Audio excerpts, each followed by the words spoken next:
Hi guys, నా స్టైల్లో Puri curry చేసుకుందాం వచ్చేయండి. పూరీ కర్రీ కోసం ఆనియన్స్, పచ్చిమిర్చిని సన్నగా కట్ చేసుకో.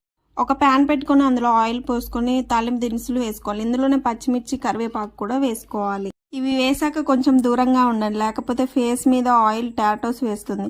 ఇందులో ఆనియన్స్ కూడా వేసుకొని మంచిగా ఫ్రై చేసుకో. చిటికెడు పసుపు కూడా వేసుకొని ఒకసారి ఫ్రై చేసుకొని ఒక గ్లాస్ దాకా వాటర్ పోసుకోవాలి. సరిపడా సాల్ట్ వేసుకోవాలి. ఈ గ్యాప్లో శనగపిండిలో వాటర్ పోసుకొని ఉండలు లేకుండా కలుపుకోవాలి.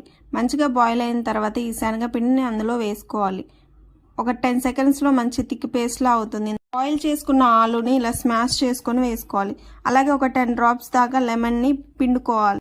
పొటాటో, లెమన్ ఓన్లీ ఆప్షనల్ మాత్రమే. ఇవి వేస్తే ఒక రుచి, వేయకపోతే ఒక రుచి.